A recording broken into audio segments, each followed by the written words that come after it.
What if I feel like I'm faking being trans? Firstly, don't panic. Don't spiral.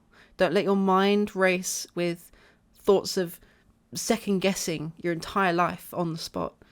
When you experience strong feelings like this, it's easy to forget what's real and what is just a spiraling thought process.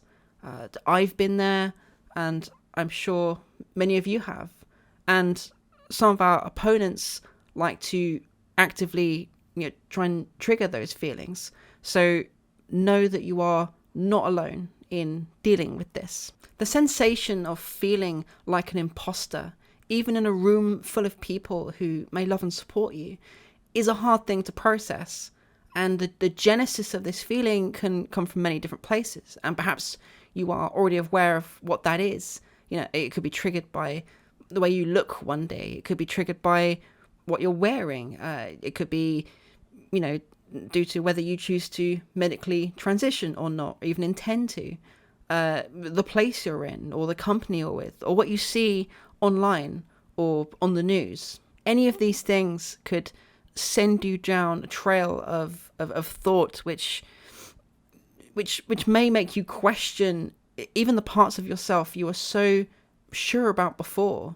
And that alone can be enough to cause absolute havoc with your mental health and your will to proceed. In this video, I'm going to suggest a couple of things that helped me in the past when I was in this situation, and also helped a lot of the people I know as well. And hopefully, by the end of this, you will feel a little more at peace. Firstly, something you need to remember: people who aren't trans don't spend significant amount of time seriously questioning their gender. That's something only a transgender person does. In fact, it's in the most basic sense, it's what transgender means. It's a non-conformity to the sex you were assigned at birth. If that is something you seriously question yourself, you come under the umbrella of being trans. And whether that questioning leads to physically transitioning or not, or changing your pronouns or your name or how you present, it doesn't matter. None of that is a litmus test that qualifies you to be a trans person. You already are trans, regardless of if you've done or even want to do any of those things, and you already have a place in this community. There are people who will try and gatekeep what it means to be transgender, or what it qualifies to call yourself transgender. But frankly, I think that is ultimately a very self-serving tool, which only functions to exclude those who are the most vulnerable. So don't listen to them, and understand and acknowledge you are transgender by definition, and nobody and no sudden feeling of doubt you may experience can invalidate that fact. Secondly, as I've already alluded to, there are many people and groups out there who seek to destroy not only trans people, but also trans communities. It's a tale as old as time. We are a minority group who challenge the status quo, specifically the ways in which the sexes are divided, valued, and utilized in a society, and consequently the expectations brought upon them. Now, it should come as no surprise that very rarely do states appreciate minorities who challenge them, especially imperial or religious states. And as a result, when in recent years transgender people have had a greater ability to make their voices heard, there has been a rather vicious backlash from people who want to conserve the current order of things, a cycle we've seen before many times, often with the same arguments that ultimately prove unfounded and ignorant. Now, the reason this is important to know right now is because these people have plenty of weapons in their arsenal to attempt to beat down the transgender movement. And one of those weapons is trying to ensure that anyone who questions their gender, perhaps like you, assumes doubt as a standard response to those feelings. They often cite pseudoscience as valid sources, or straight up claim that being trans is a choice or fakery or some sort of sexual fetish. The aim of this, along with discrediting trans lives, of course, is to make you feel guilty, to make you believe that you are something wrong, that your feelings are not genuine, but just a result of sexual fantasy, and therefore something you should be ashamed of, and that your so-called feelings are nothing more than an attack on women, a display of the weakness of men, a threat to children, and a danger to the society you live in and its way of life.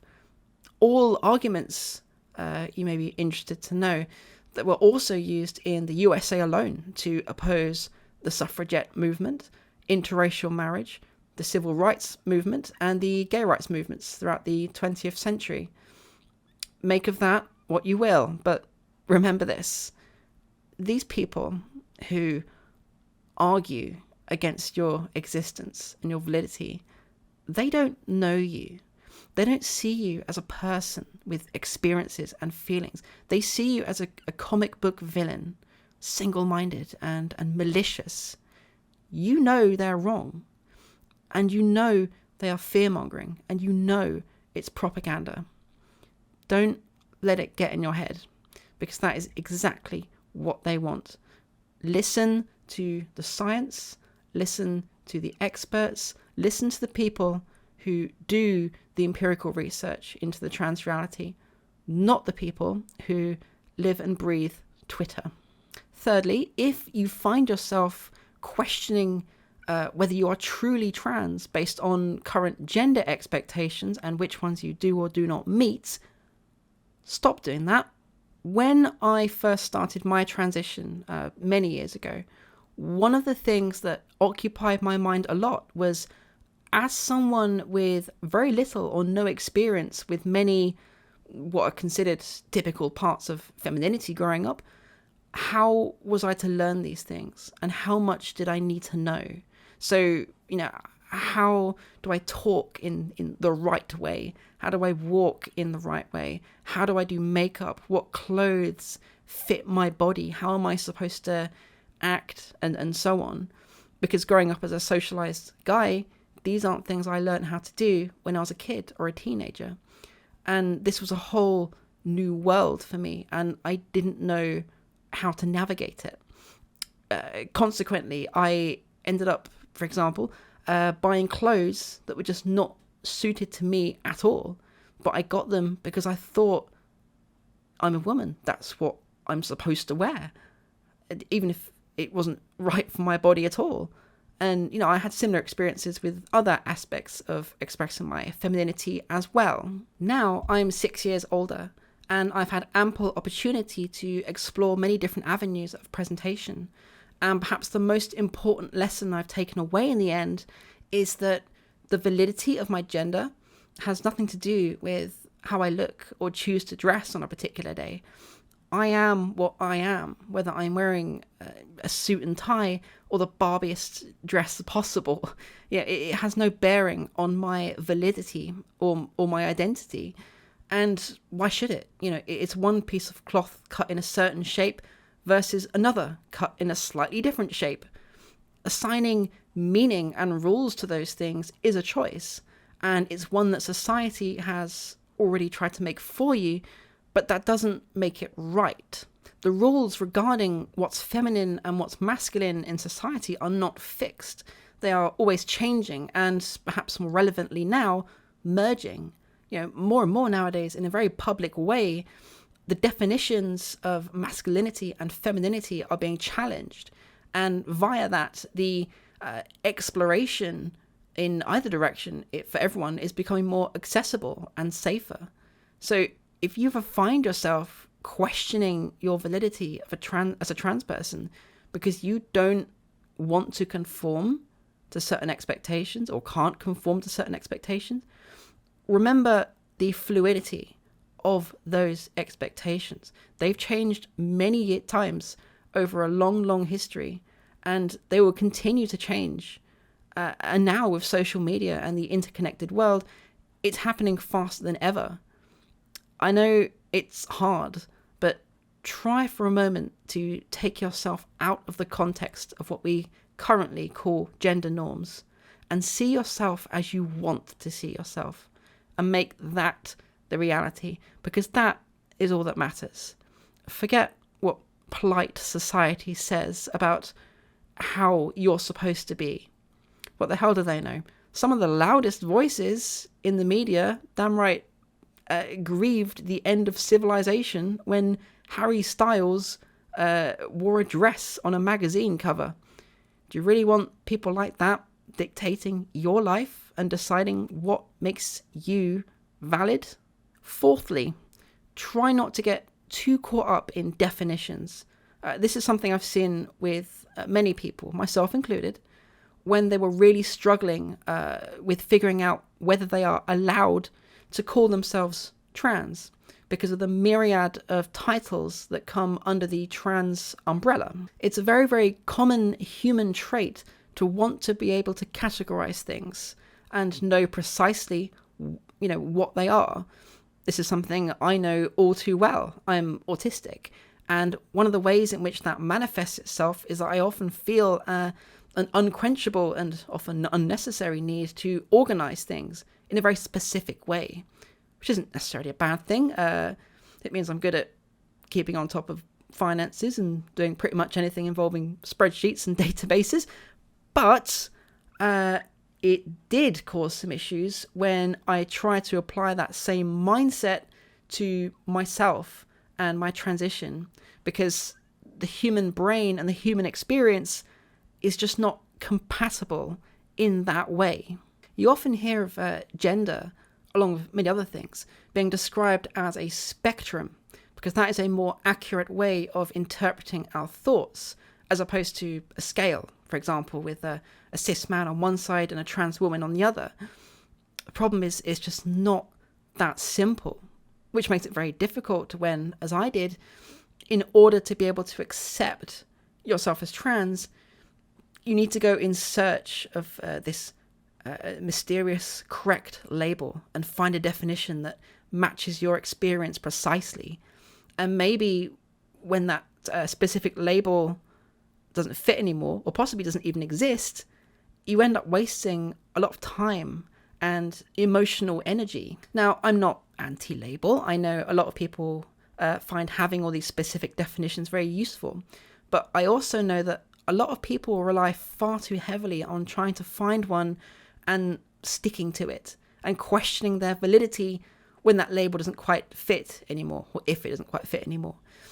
If you are one of those people like me, you need to try and detach yourself from the need to define you so exactly and find solace in a more umbrella term that may always apply to you, such as just transgender or queer or non-binary.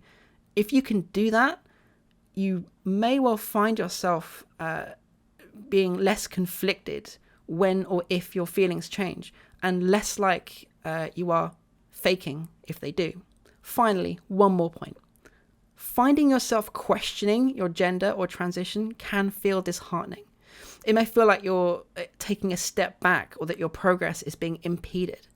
But questioning things, even things you may feel very sure about, as difficult as it can be sometimes, is a healthy thing to do and does not invalidate who or what you are. I'm of the firm belief that one of the biggest problems in the world is that a lot of people don't do this. They don't question. They simply do as they're told or believe whatever they read and rarely query their own beliefs. It's very dangerous, but in questioning yourself and your beliefs, you get the opportunity to change and learn new things about your perceptions, both inwards and outwards, and understand why you think the way you do. That in turn can help you address things like being trans in a more constructive, less reactionary way in future, so that next time you're hit with this feeling of being an imposter, you may be able to calmly address it in a more objective way. You may find that, as I did, that writing these things down in a list that you can access as and when needed will help massively and act as a very useful tool for taming unwelcome bouts of dysphoria, or feeling as if you are faking. So in summary, 1, if you question your gender, you are trans and you are valid and you are welcome in this community. I don't make the rules. That's just how it is. Accept it. Number 2, don't listen to transphobes. Inherent in being transphobic, these people will actively try to make you feel guilty and ashamed. And unfortunately, they are often platformed more prominently than we are. But although they may appear louder, they are not the majority. And they are on the wrong side of history. And time will tell. 3, the rules of masculinity and femininity are fluid. There is no correct way to be either of them. And therefore, whether you choose to pursue certain aspects of them or not, you are not fake. You are liberated with the freedom to make that choice.